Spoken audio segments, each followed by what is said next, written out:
Men's gymnastics has been a culmination of elegance and raw power. Despite its glamour and stardom, the sport has witnessed a wavering graph. However, for Yul Moldauer, the icon who helped America etch its name in history at the Worlds, the gymnast who represented the US at the Olympics, and the 27-year-old who has continued to defy the odds, persistence has been the way forward. Growing up as an underdog and against predictions, and now to stand as he does today, Yul resonates with the defined attributes that form his narrative. From Seoul to the stages of the Swiss Cup, Yul has redefined the sports at every step of the way. Fresh off the podium of World Artistic Gymnastics Championships, he swept gold at Swiss Cup and is now at the ES Fancast. Join us as we catch up with the Olympian about his journey and future prospects as he aims to strengthen the undervalued graph of men's gymnastics around the world.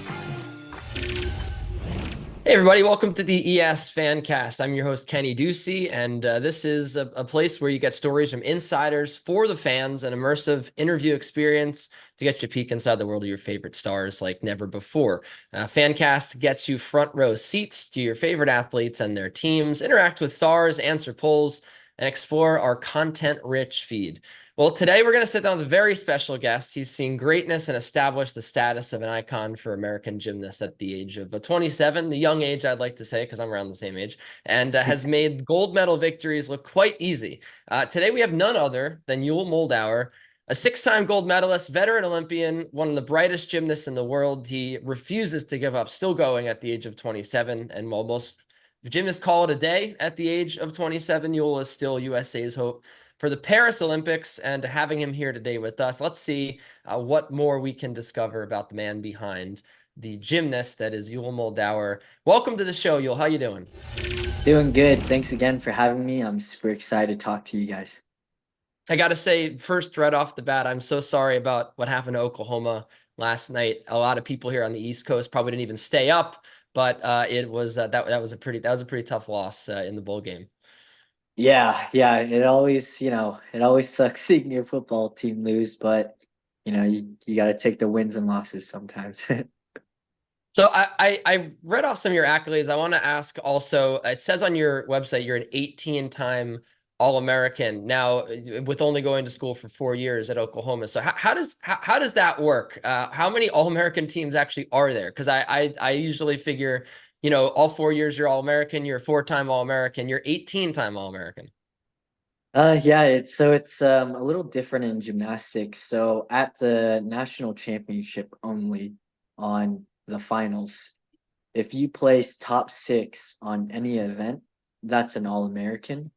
So let's just say you place in the top 6 on 3 events, and then you top 8 in the all around. So you can add up your All-Americans throughout the competition of each year. So, luckily I did well enough to get multiple All-Americans on events and all around and team, and tried to keep that up all 4 years.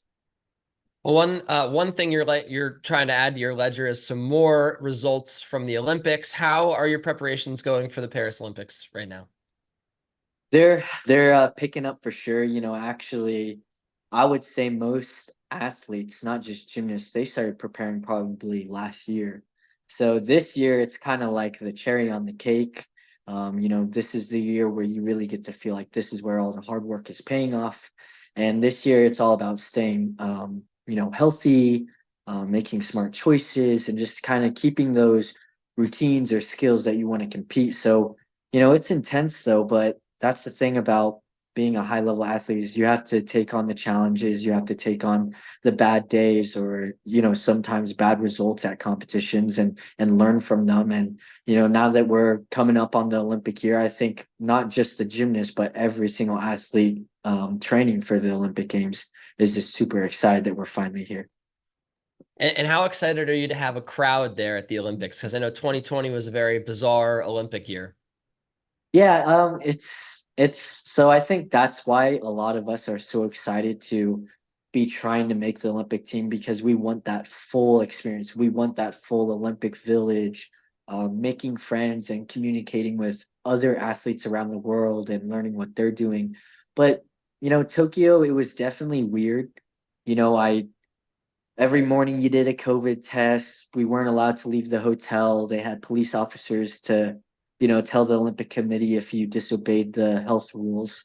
So it was challenging, but I think it's a good lesson to learn that we all have these expectations of the Olympic Games or World Championships or even just day-to-day goals. And you have to understand that sometimes you're just gonna have to persevere, put your head down and go out there and work, even if no one's watching. The greatest line is, what are you doing in the gym or what are you doing at home or at work when no one's watching?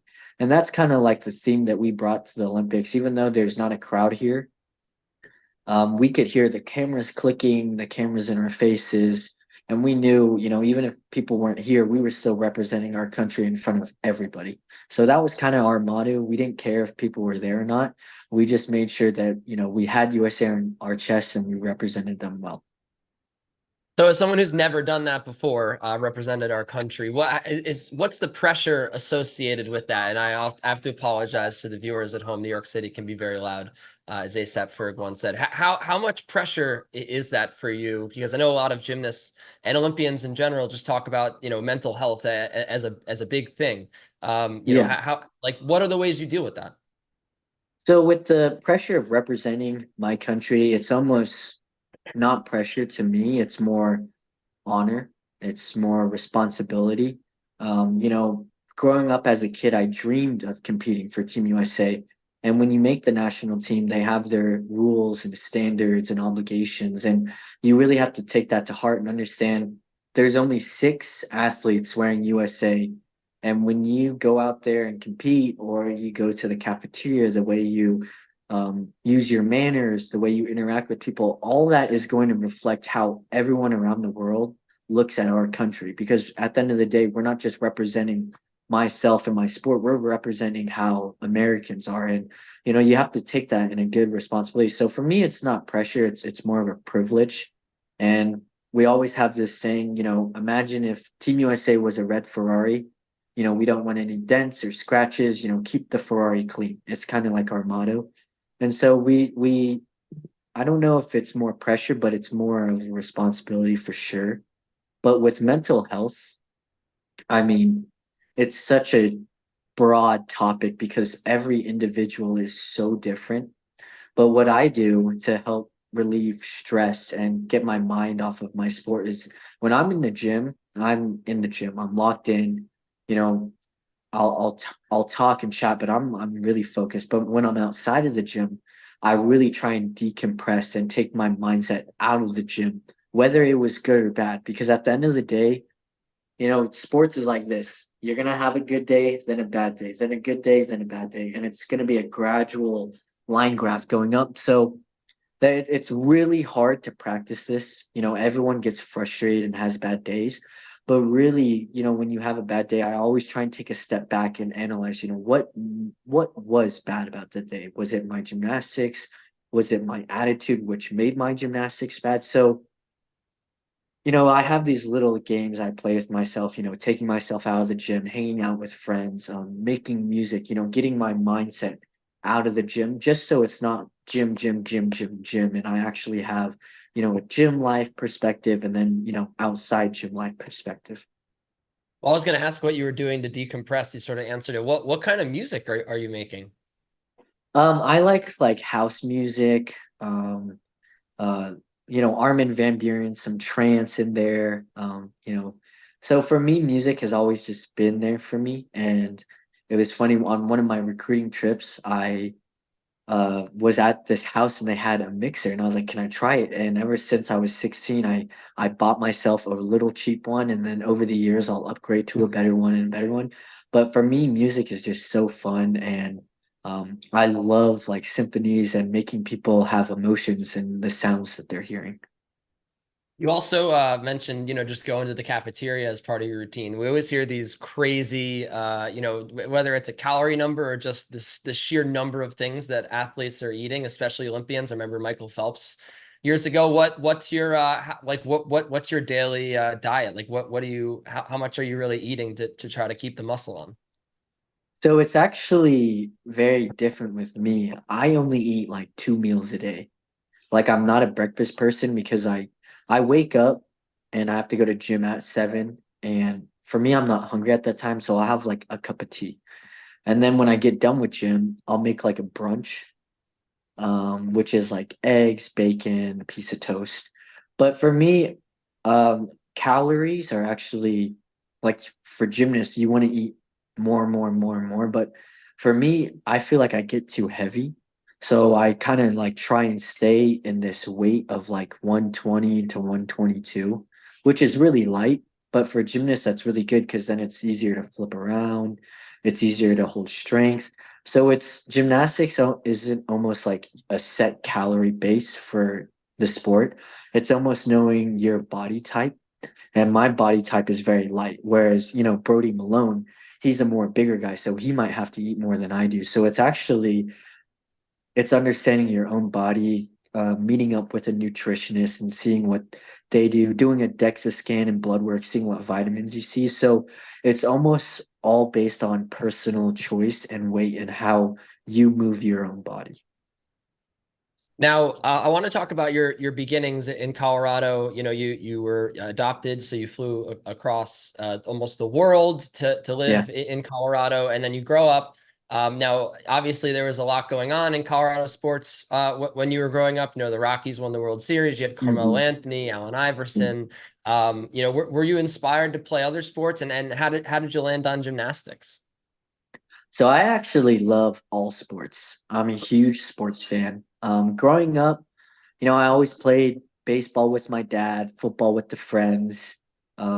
Actually, I got told many times that I should be a punt returner or kick returner because I was small and fast, but I knew that I was not going to have the body type for a hockey player or a football player or a basketball player.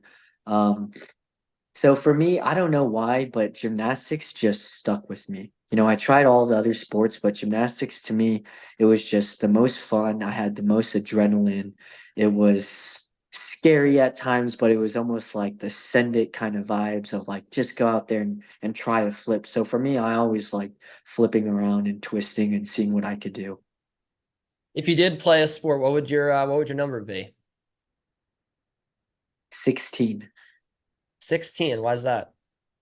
I don't know why, but the number 16 to me has just meant a lot of different like good lucks to me. Like sometimes I'll see 16 before I go to a competition and actually on like 2K like Madden and my hockey game I wear the number 16. So I don't know why but I just think that's a pleasing number to me. What's your number? I like that. My number's 2 because my last name's Ducey. So my dad just like one day was just I was like, "What's my number?" And he's like, "Oh, it's 2 for Deuce." But people That's always cool. associate it. Yeah, people always think it's because I love Derek Jeter, but I have a lot of. I think I'm a Yankee fan, but I think he's a little overrated. But no, he Yeah. was one of the great players of all time for sure. But yeah, that Mhm. was mine.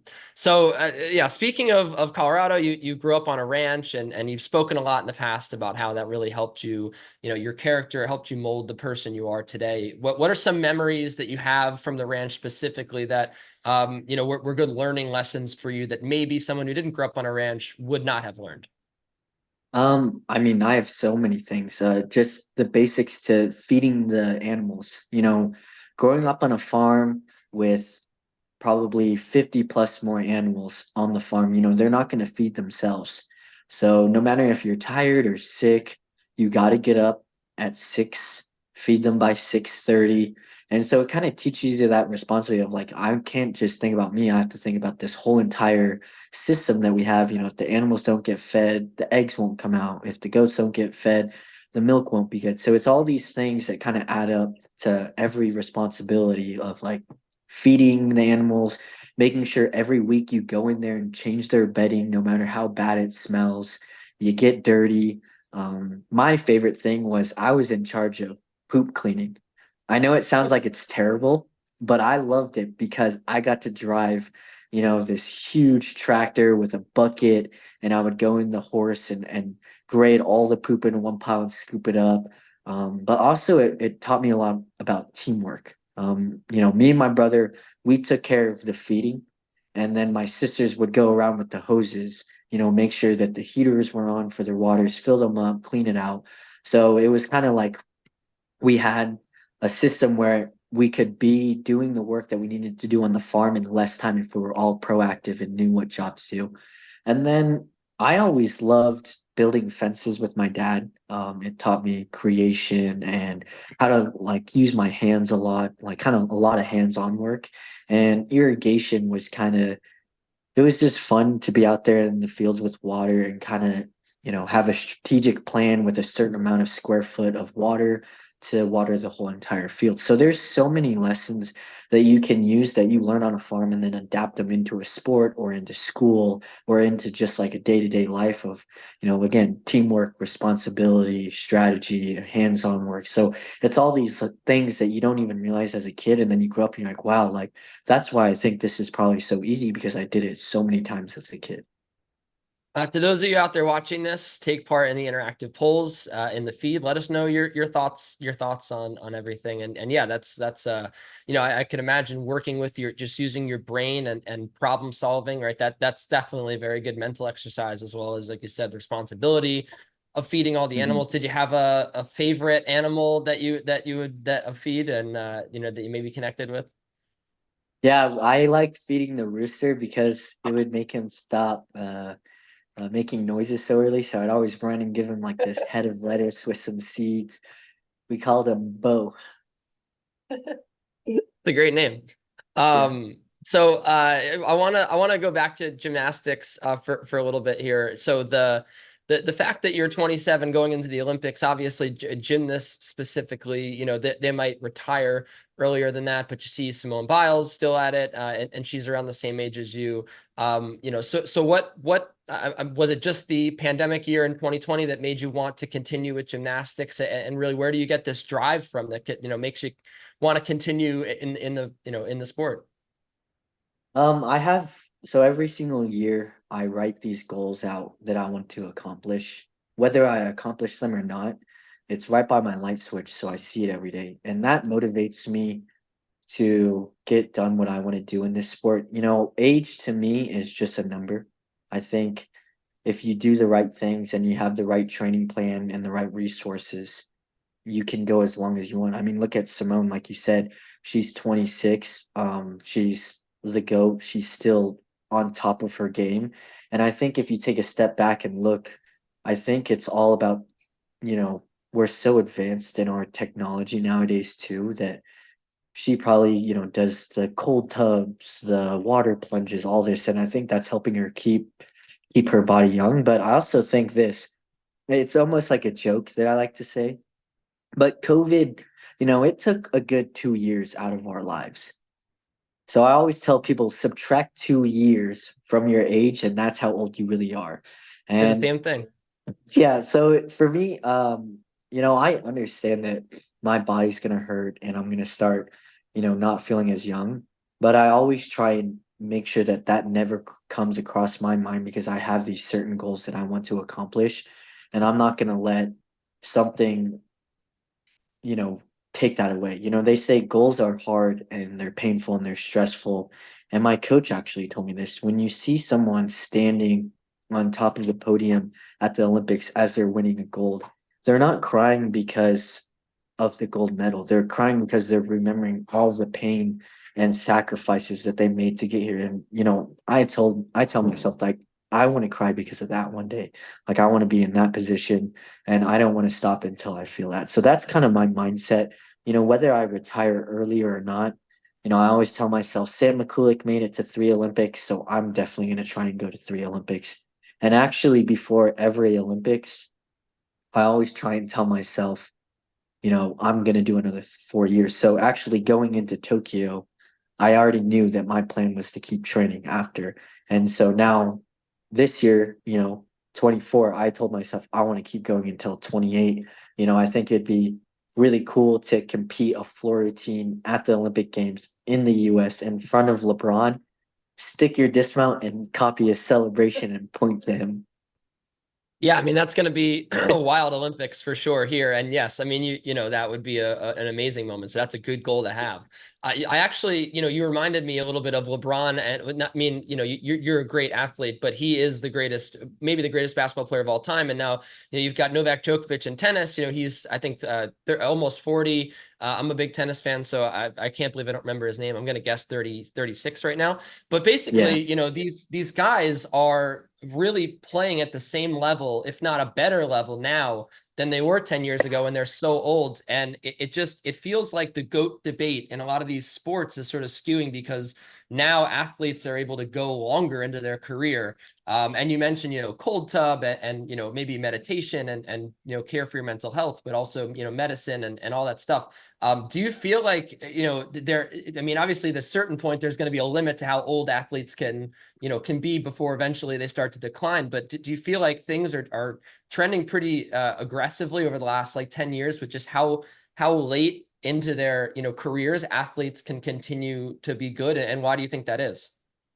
Yeah, no, that's actually a really great question. My theory on this is I think because of the day and age that we live in and everything is brought to awareness, now athletes have so many resources. It's not just, hey, you're on the US team, here's, your stipend every month, good luck. Now it's like, hey, here's health insurance, here's a facility, here's your own doctor, here's maybe you need a nutritionist or a doctor to help your mental game. You have so many resources now within a sports team that I think athletes are feeling more comfortable to go out of their shell and ask for what they need so they can keep performing at the top level. I also think, for me, I think it's the most important thing about being an athlete is you have to love what you do. And I think if you love what you do, you can go on as long as you want. I mean, there are pro teams in Germany that I compete in, and there are guys that are like 50 years old. Oh, Yeah, you went dark there for a minute. I think you froze, but I can still hear you. yeah, I don't know We why got, we my got everything you camera said. is it still here, let me try turning it on and off.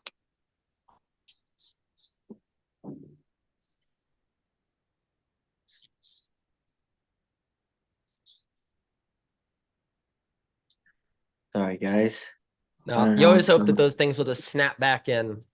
I was thinking maybe it would. Hold on a Apologies for minute. the technical Yeah, difficulties. no, you're good. Maybe it's If we me. are still live out there, to get a quick recap of the best moments so far, check out the clips below in the feed. There's plenty going on. I mean, you can look at my face and listen to Yul's voice, and then there's also things for you to do on the side there. Vote in polls, check out the best recap, check out the best moments. So there you go. You're back. Sorry, finish There we what go. you were saying. Yeah, so the whole resource thing, I think it's huge, but also I think loving what you do, like you can do it for as long as you want. I mean, like I said, there are guys out in Germany on the pro teams that do gymnastics, like high level gymnastics still, and they're like in their mid 30s to 40s. There's a guy who's in his 50s that still does it. So I think now we live in such a great age to be an athlete because we have the resources.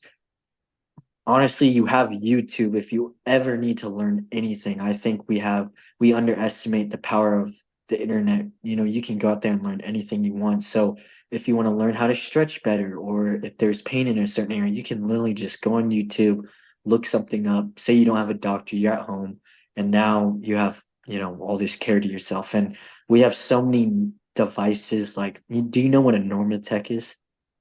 I don't know. I don't know what that is. So it's like this bodysuit you put on it. I'm literally sitting by mine, but you put it on your legs, arms, hips, or and it covers your whole body. And it's almost like a massage for 20 minutes, and you can just lay there. And that's just one of the basic things now we have. And everyone nowadays has massage guns or a roller or a ball that they can roll body parts on. So I think our science and health is just growing at a great rate that athletes are starting to realize that I need to use this because like you said, there are more athletes at a higher age still competing at a high level, and we all want to do that. Yeah, I think there's like those leg sleeves that inflate. Is that what you're talking about? I think the first Yeah, time I saw those was like 10 years ago. Amari Stoudemire had the worst knees ever. He was using them in the Knicks locker room, and I was like, wow, that's a very cool device. And now I think most athletes use them. So that it's yeah. I mean, yeah, it really, the technology has grown, and it's the possibilities in terms of keeping care of yourself are endless. So one new thing also that's sort of taken the college sports world by storm, and gymnastics as well, is NIL. Do you have any thoughts strongly on NIL, positive or negative? Because, it definitely, it feels different for every sport in college. Yeah, I mean, it's so hard to talk about because I can see the good side, but I also see the bad side. So I'm almost like a middle person. Of course, I wish when I was in college I was there when it started, but it really happened the year after I graduated. But I also, just being a gymnast, I get that people want to have these NIL deals, and it sucks that it's changing how sports work in college. Now it's not about, what team do you want to represent? What culture do you want to give into and live by? Now it's like what school can offer the best money. Um, and I think in 5 years, we'll see the the huge decline of competitiveness. But we live in, this world where we have to just do trial and error. I think we'll try this out, see how it works, continue if it needs to. But I'm very middle grounded on this because I see the good in it, but I also see the bad in it. What are your thoughts on it? I've always wondered, from someone on the outside, what does it look like to you guys?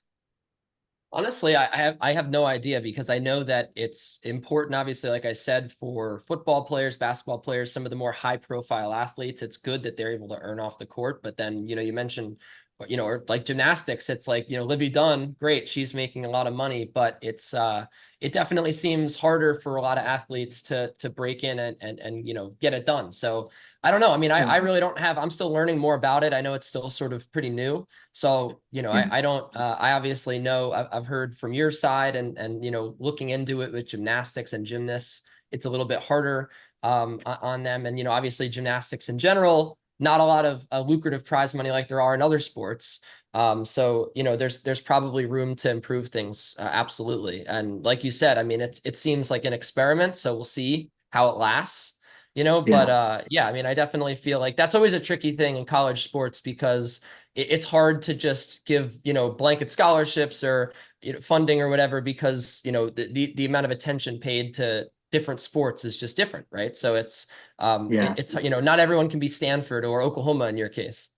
yeah, yeah. I completely agree. And I mean, just if you think about this past year in football in college, think about how many teams became great because they got good players because of these deals, which is good to have a more competitive field. But I think, again, it's taking, like, when I chose Oklahoma, I wasn't going there because I knew they were going to give me a full ride scholarship. I went there because I knew that that was the best place for me for being a student athlete and also being an athlete trying to continue my career into the professional life.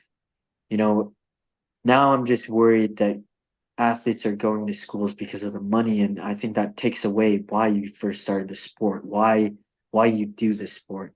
Sports is one of those things that you have to be driven by yourself, not by money or fame or cars or girls, stuff like that. You have to literally do it from within because you are going to hit a brick wall where you feel like you are lost, tired, not getting better, and you have to some way crawl over that wall. We look at Colorado, obviously, you mentioned a team that's getting better, but then, maybe to your point, there was a lot of players committing at first, and now they're not really winning. And now there's players decommitting or transferring out. So it's, Yeah. I think there's a lot of substance to what you just said. Yeah, no, I mean, we'll see how it goes. I'm always grateful to hear the deals that my friends and athletes get because I think it's amazing that they're getting these deals. But I'm just curious to see what the competition field will be like within a few years. Do you think that gymnastics ever one day could have a private league or tour? Much like, the tennis, golf, even a private league like, the NBA or NFL. Yeah, I mean, I think so. There are a bunch of them. So it's actually gymnastics. I know it's said that you can't make good money, but you actually really can. if you get on these teams in Europe. So in the US gymnastics, no one really cares. Yeah, I'll just be honest. No one really pays attention like the top sports. College gymnastics for women, it's actually getting up there, which is great to see. But when you go to Europe, I feel like an NFL player. It's insane. You're going to the arena and there are fans out there waiting for you. You go to a restaurant, people will recognize you. You get these sponsorships, you get these vehicles, you get electric scooters to ride on, you get all these nice things. So I hope that one day the US can make a private league like these European countries can, because I go there and I compete on them and they're so fun and they bring in so many people. Like we go to a gym and you would think that no one's going to show up. It is so packed, people are having to stand, which you don't see in America unless it's like Olympic trials or maybe a US championships. So I think if we strategize it and make these little teams, we can do it. But again, everything costs money. But I think USAG, they should just come up with a really good strategic plan and know that they're going to have to spend money to make money.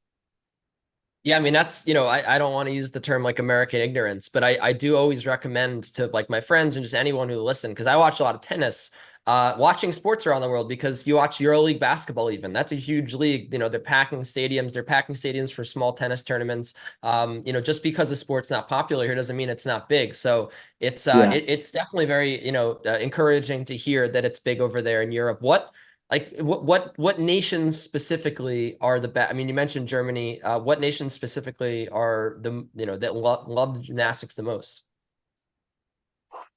Man, that is a hard question because I've been to, You don't have to answer it. I mean, I would say all of Europe respects gymnastics. Like if they know a world championships or a Bundesliga match is coming, like people are going to show up. And France, I think, actually has a great crowd. Even South America, like Brazil, loves all their sports.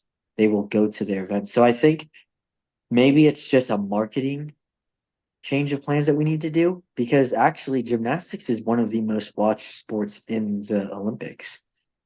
And I think we have the viewers. We just need to somehow encourage them to come. I think the biggest thing that I see between Europe and America is I'll go to Europe and a high value ticket will cost $20. You can't go to a US championships with $20. It's like $120 per session. So it's like we need to understand people don't want to pay that much. I mean, to be honest, would you pay $120 to see one of your favorite artists? Like, yeah, maybe, most likely. Are you gonna pay $120 to see a gymnastics meet? Most likely not, because you can't connect to them on that certain level. So we need to find a way that fans can connect to their athletes, and we also need to find a better price range to engage the audience to actually want to come, because gymnastics is a variety of states, so I guarantee you're not going to convince all of California to come to a gymnastics meet. You have to understand that people are going to be traveling from other states, have to pay for hotels, the food, travel, and then also pay for the tickets on top. And people don't want to spend a $5,000 trip on a gymnastics. They would rather go to the Bahamas or something like that. So I think our change of plans just needs to be tweaked a little. Our Well, I'm business curious plan. I'm curious as someone who's actually competing, who's on the inside, how you feel about when say Paris is not that bad, but sometimes the time difference in the United States with the events is crazy, and they won't air the events live; they'll air them in prime time. I'm someone who pays for cable and loves just watching everything live. I hate knowing what Yeah. happened before it happens. Do you feel like it's a perfect system? How they're? I mean, I know. Obviously, I don't want you to disparage, NBC or whatever. I a lot of friends there love NBC, but like, do you feel like there's a way that you would feel would be perfect for broadcasting the Olympics, or just getting the word out, or did you feel like it's already sort of figured out, and would you rather have them on prime time than live? I mean, to be honest, I would rather be live, but I get that it's like a time time difference thing, which you can't really change, sadly. But I feel like I don't know. That's actually a really tough question. I feel like they haven't for the most part handled it because I mean you're right. It's in Colorado, it's an 8 hour time difference in France. So it's really hard to do that live. But I know that they do provide the opportunity to watch it live, which sucks. You're gonna have to probably wake up at 4 in the morning. But in my perspective, if I was watching the Olympics, I would say, okay, this happens once every 4 years. I can suck it up and watch it at 4 a.m. Yeah. But I get other people won't do that. I'm not trying to tell people they should, but just my mindset would be like, okay, one time every 4 years I can do this. Well, I mean, I do it every year with the Australian Open. I think I go to bed at like 7 a.m. Yeah, So it's, yeah, there I you mean, it's go. not, it's really, it's not that hard of a sacrifice. I mean, maybe 7 a.m. is for people who have, real jobs, but yeah, it's definitely interesting with the time difference. And then being in LA obviously is going to be awesome for it in America. I mean, I feel like that's going to be great for, the exposure of all these sports, Oh yeah. gymnastics specifically for the American audience. Yeah, and you know what? I won't say gymnastics is dead in America. I think it's growing a lot faster than we think. I mean, for me personally, when I look at all these other gymnasts and look at their Instagrams or social medias, they have thousands of followers. So I know that people are interested in what we're doing and how it looks. Again, we just gotta come up with a way to get them there. We gotta say like free pizzas for the first 1,000 people. That's what I went to Fordham. That's what they used to do to get people to go to basketball games. They would give out pizzas, and we all used to make fun of the coach being like, "Are you serious? Like you're giving out pizza?" But honestly, to be fair, the people did show up. So college kids for Yeah. free pizza, they'll always show up. Hey, free is free. Free is free. But then you got to sit there for an hour and wait through warm-ups, but whatever. Yeah. Yeah. So, but being, you mentioned obviously a goal of yours is to make it to LA, and compete in that Olympics and compete in front of LeBron James, which would be great. Do you have any plans after that? Surely not another run at the Olympics. What have you begun to think about what you would do after gymnastics? Oh yeah, I mean, this comes across my mind all the time. I actually have a few plans. I always like to have multiple backup ideas. One of them is I have a group of friends that work in medical sales, and they said, if you ever want to interview, come down here. We'll get you hooked up. So that's kind of like the most basic plan. I might move to LA and do like commercial shooting, stunting, or modeling, or maybe New York, LA and New York. But I would rather be in LA because all of the production is there and for commercials. And I've done a few photo shoots where they told me I could actually, they could get me in contact with people to go down there and do performances and commercials and shows. So that's kind of another backup plan. A third backup plan is my number one plan is to open up a business with my friends. We can't tell you what business because we don't want someone copying our idea. Of But course. for me, I know that it's coming, and I know that it's something I have to be thinking about. I have to be mature about. And for me, it doesn't scare me. It actually excites me, to go into the real world and do something beyond gymnastics. But right now, my focus is gymnastics, gymnastics, gymnastics. But again, it's always good to have backup plans. Well, it's good to have three plans. The second one, especially the essentially sports folks, seem to think you'd be a great model. And even maybe you could Thanks. be, yeah, you could be in a movie. But yeah, they think that, well, they think that could be an alternative career for you. If you did Well, act, thank you. Thank you. if you did act, do you think you would be, would you were to a villain or maybe a good guy in a movie? I would be open to being anything, even like the clown. I I do would be speak. the I would be the best clown out there. It's a good role. I mean, I love being a clown. You know, just like us thinking Oklahoma was going to win last night. Yeah. But yeah, I mean, I mean, honestly, also something. I mean, have you ever thought about pro wrestling?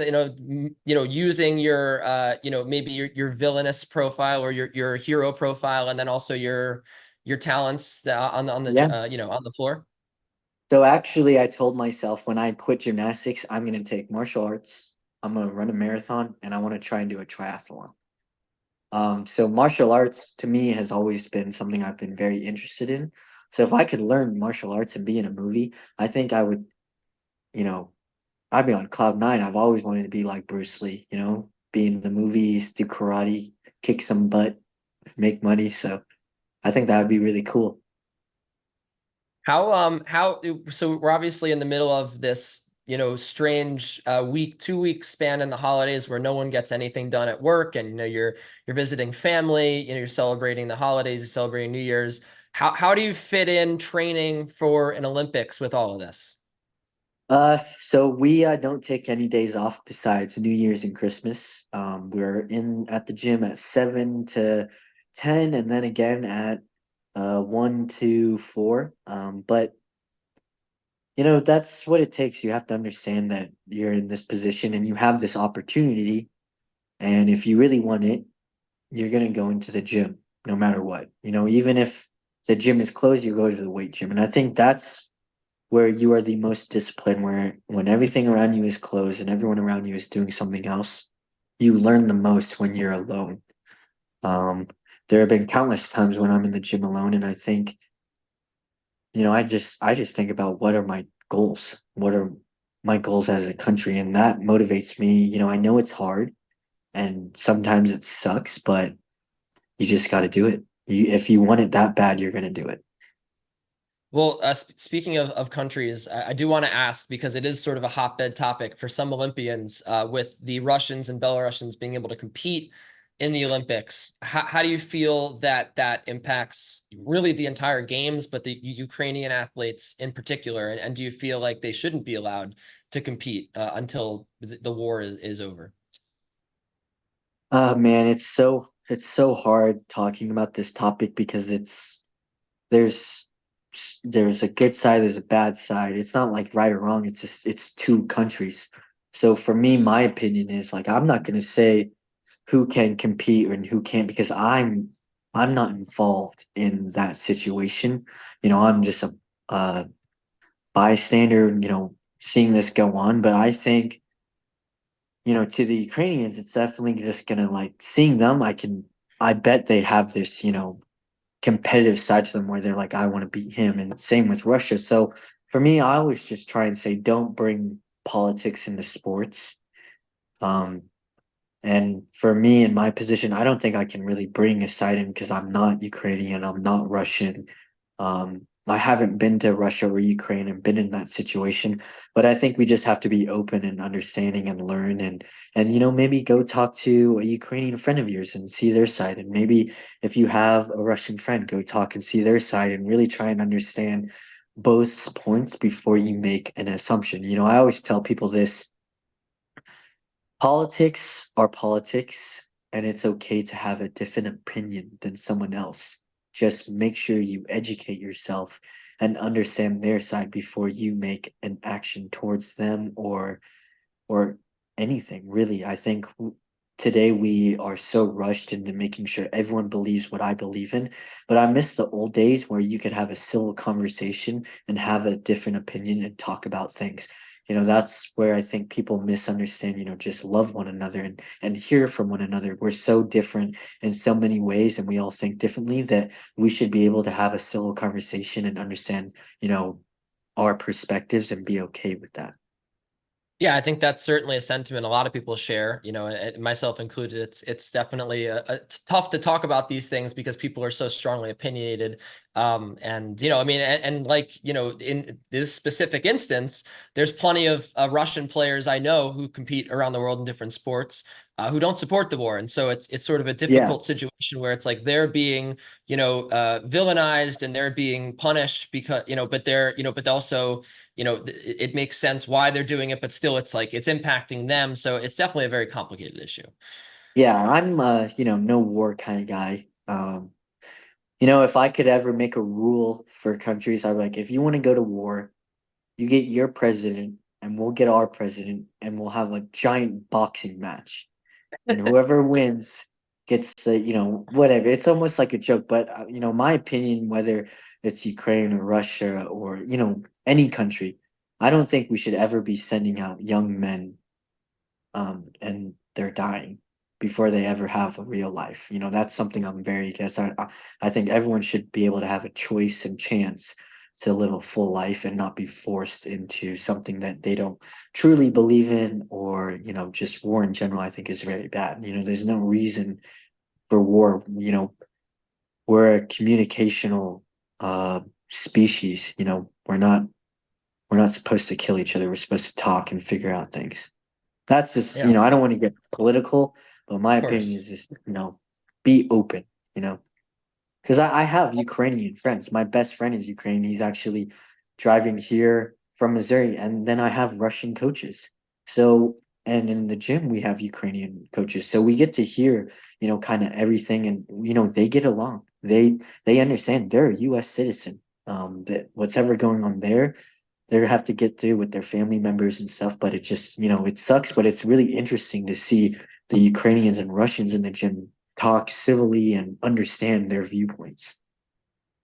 Yeah, I mean, it's definitely something that, it transcends really people, and you have people that are able to share stories, and perspective is obviously the word, right? It's definitely very important to have perspective, and it's definitely I think the most important thing. So, by the way, if you've checked out the reels and the polls in the chat, those are great. But we also have some infographics, so be sure to look at the feed here as we talk to Yul, and there's plenty more going on that you can interact with. So it's a very fun experience here on the ES Fancast, and switching to something more fun. I actually just want to follow up here because you mentioned you had 3 plans for after gymnastics, but you didn't mention music at all. This is just a hobby for you? You're not like putting out music? There's nowhere we can listen? You're not maybe gonna moonlight as a DJ when you're all done? Nothing like that?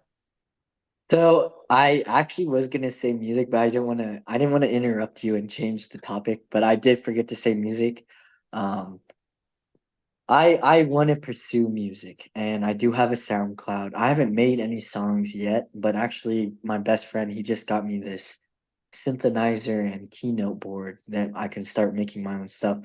But I don't want to be a headliner. I just want to be the cool DJ that kind of starts in the beginning. Then if you know me, you know me.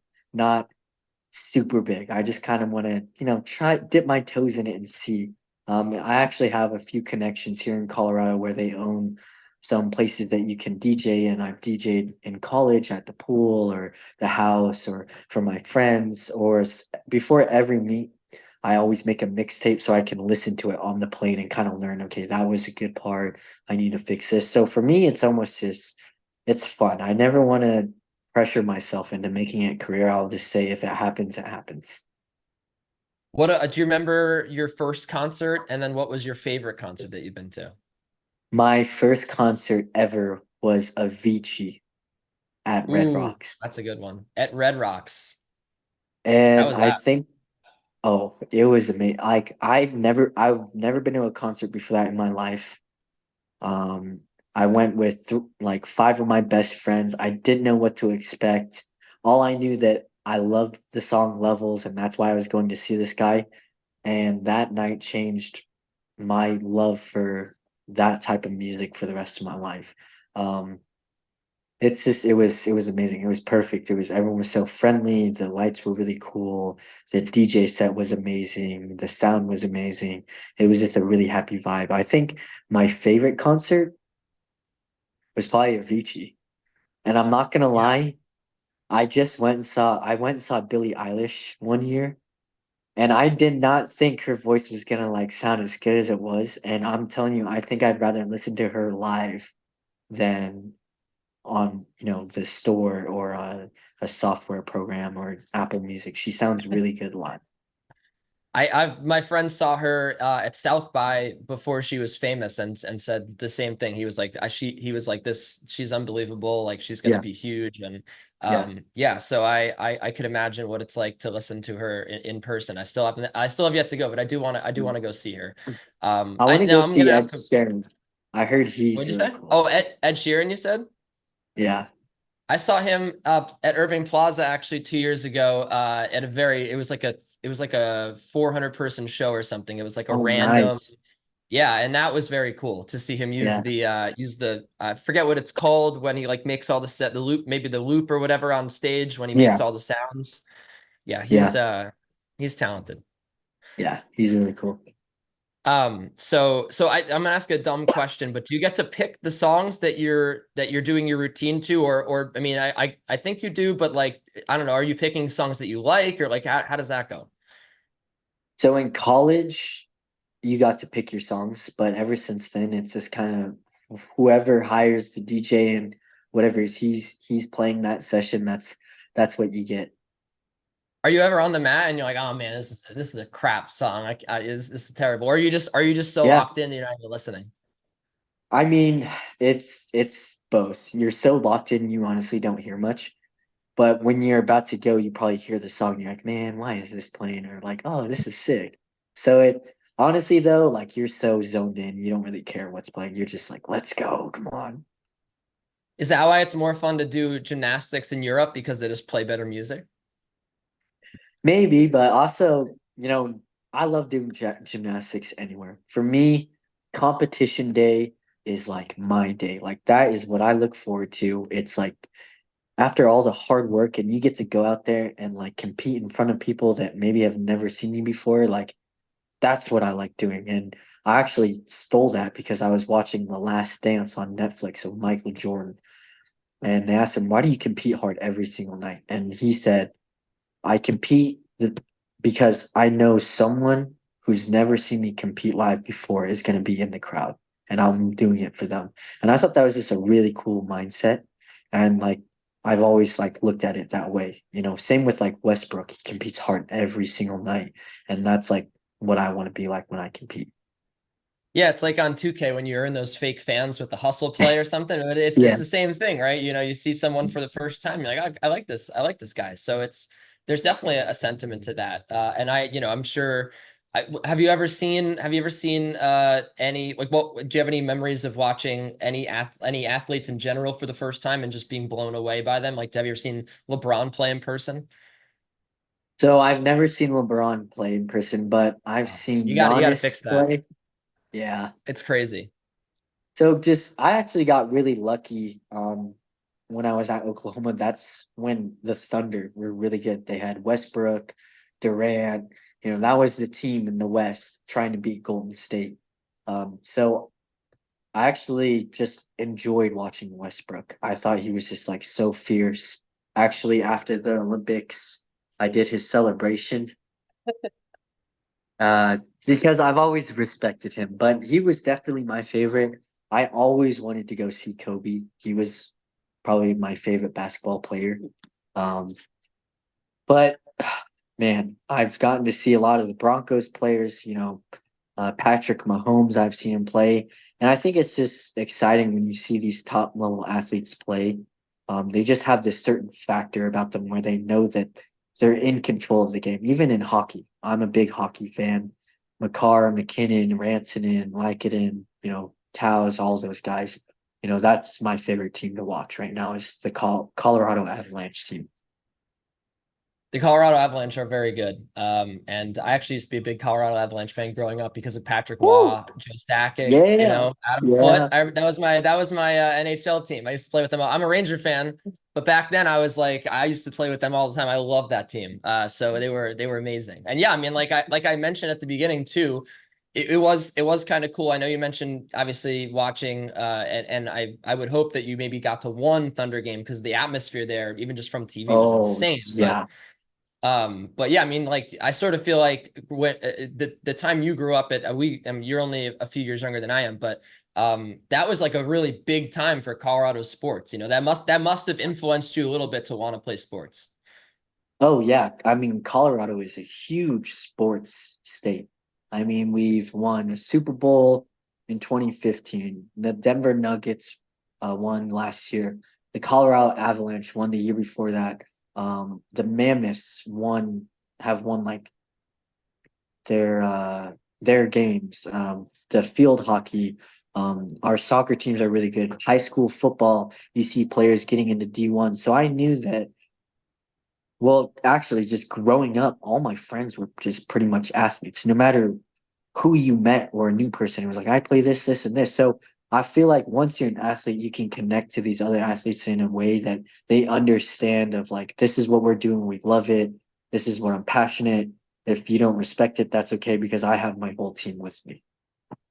It seems like everyone has a different thought on him, but are you a Coach Prime guy? How do you feel like year one was for Dion?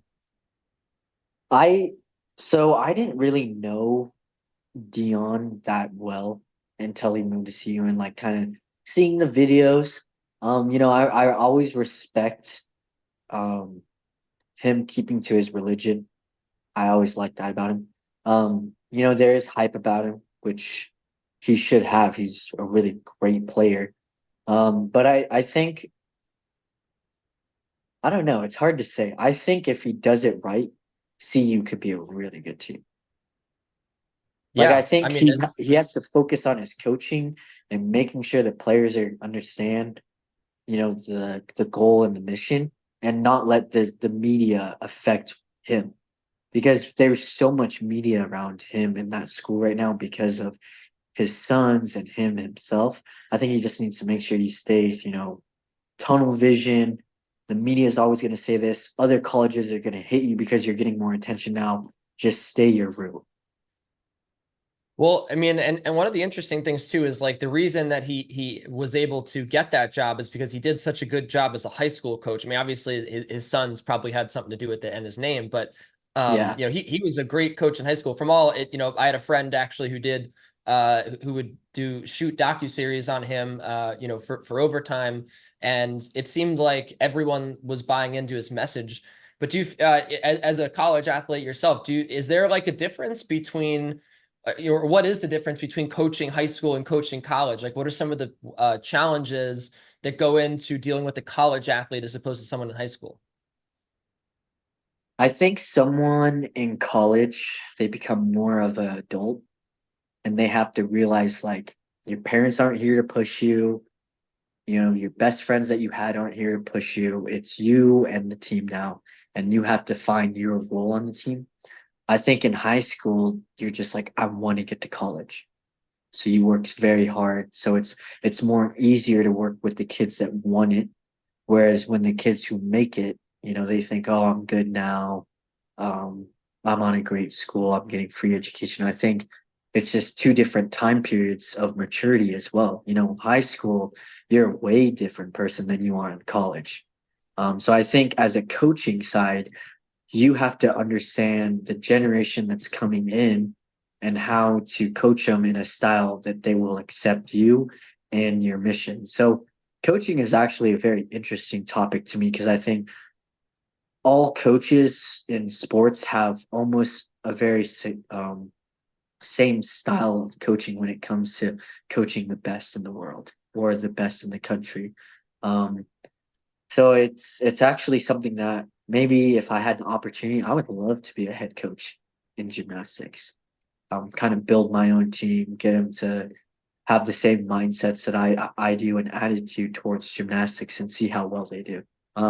But yeah, that's actually a hard question to answer because every coach is so different, but I think all the great coaches have the same or similar key components to making their team successful, if that makes sense. Yeah, it does. And also, you just mentioned another thing that you might do after gymnastics. So I definitely doesn't seem like you're going to be sitting on your couch after this is all said and done. It seems like you're going to stay very busy. No way. I'm not a couch sitter, only on Sundays. There you go. Yeah. Aren't we all? I did want to ask you about a couple more things or a couple pieces of content, you know, the U.S. World Artistic Championships, you said you were surprised about your execution score on the parallel bars. And is that like, what was that day like? Was it just a lucky day for you? Was it a good song? Or like, you know, how is it also like just dealing in a sport where, you know, you're at the mercy of judges? Um, you know, it's fun because if you can tell yourself the right things, like before I go up on an event, I'm not thinking about the routine or skills. I'm just like, dude, I'm ready to show these people like what I've been working so hard in. And I'll every time I go up, I don't think I never say, man, I hope I hit this. I always tell myself, man, how well can I hit this? And it's like two different mindsets. And at the end of the day, yes, leaving our sport in the hands of judges is way different than any other sport besides ice skating and some other sports. But you can't be thinking about that. You have to just think about yourself and what you can do. And the reason why I said that is because I watched the routine and I was finding deductions that I guess they didn't pick up on. And, I guess that's just me. I try and be perfect. I'm a perfectionist. And I think after that routine, I knew I could hit it better. And I think that's why I said that.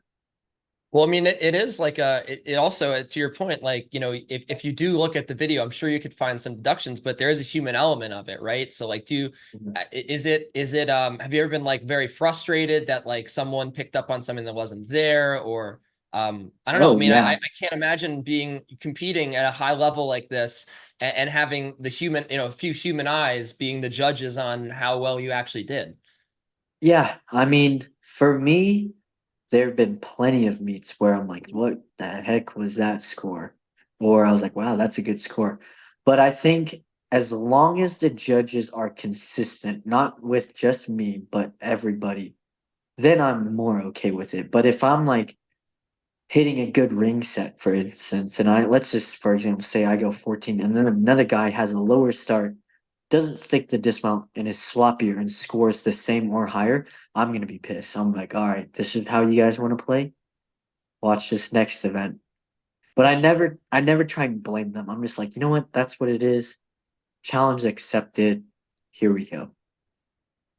Well, I also wanted to ask you about your one day or day one post on Instagram. I noticed you haven't posted. Well, you're a story guy. I'm a story guy too. I don't really post to the feed that much anymore. But what sort of emotions are you going through as you hit the home stretch of your career? And like, you know, who are you doing this for? I mean, is it for LeBron James in 2028? Is it for you? Is it for the country? Like, you know, just looking into yourself, what are some of the emotions you're processing as you know, this is maybe the back half or the back third of your gymnastics career? It's for everybody. I mean, again, it's for myself, but I have to understand that I have a team around me. Even though gymnastics in some ways is individual, I have a team. I have my coaches. I have my family. I have my teammates that help me in the gym. I have my fans. I have my brothers. So I think it's all these people that have just supported me on this journey and always been so positive in my life that at the end of the day, yes, I want to do this for them and myself, but I think I want to do it for all of us. And I think that just completes the whole story because I wouldn't be who I am without them. Definitely. Like I know that for a fact. And I know that people always say, make sure you do this for yourself, but I also want people to understand, do it for the team that's always been there for you and the family that's supportive of you and the friends. And so for me, it's for everyone. I know that this is even though maybe I have 4 more years, that's a small amount of time of how long I've been doing it. So for me, I always have to remind myself that I love it and I'm doing it to hopefully be the best in the world someday. And I also want to do it for my team because without my team, I would not live the life I'm living today without every single one of them that has helped me or have been in my life for me. Now, do you take pride also in being an Asian American athlete? Because I know, and obviously I keep bringing up tennis, and I know Americans don't really care about tennis, but I do know that is the Asian Tennis Federation. China specifically is really doing very well. And you know, I know obviously there's more and more Asian American athletes that are having success here in America. Do you feel like do you take pride in that? And do you feel like we'll see more and more as the years go on? Oh, I take huge pride being an Asian athlete. I want to inspire not just Asians, but every little kid to do gymnastics, but also being adopted as well too. I take huge pride in that. Um, I'm so grateful for the family that I was given and the opportunity I was given because without them, I don't know what kind of life I would have. But being an Asian in America, it's sometimes weird, sometimes great, sometimes sad, but I want to just show that you can have a normal life no matter what you look like, what you believe in, what you care about. If you want to come to America and accomplish your dreams, you can do it. Even if you're going to have haters, oh well. There's always that one saying, if you have one hater, you've made it. Absolutely. I feel the same way. If you don't have any haters, then you're just simply ain't popping. Yeah. And yeah, so I don't want you to put any, you said you don't put pressure on yourself. It's an honor to compete for America. And I don't want you to put any on yourself right now, but do you have any goals for the 2024 Olympics? Do you want to, I know everyone obviously wants to win gold, but what are your goals that you've set for yourself? You can share. Number one goal, team medal. My second goal, compete against the best in the world on P-bars and get on podium. And then I also want to do the all around and aim for podium. But my main focus is team, like team.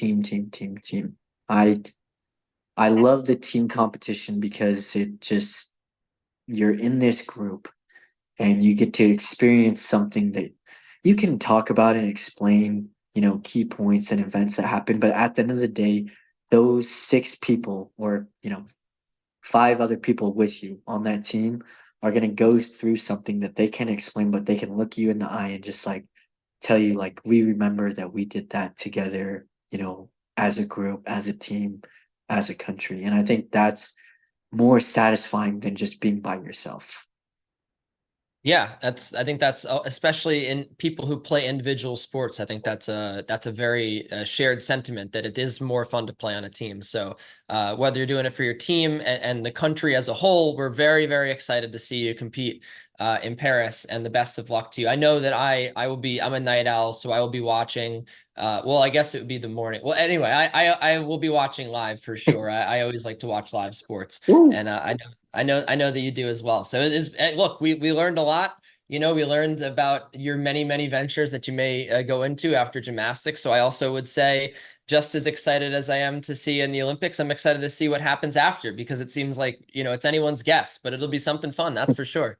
I appreciate that. Thanks. Try and always be moving. Yeah, I'm the same personality, man. You always got to be moving. You always got to be doing something. And I'll be going outside for a walk right after this, and hopefully, you have some time to spend with your family and your friends as you are trying to navigate your gym schedule, your very busy training schedule for the Olympics. But we appreciate you taking some time out of your busy schedule to talk with us here on the ES Fancast. We really appreciate it. No, and thank you guys. I really enjoyed talking. If you ever want to do this again or have any other questions, I'm an open book. So yeah, I really appreciate this. This was really fun. You can obviously find Yul on Instagram. He said not many people have thousands of followers of gymnasts, but he does. So go follow him. He's a good follow and a good guy. We really appreciate you taking some time, man. It was a lot of fun. So thank you again. No, thank you.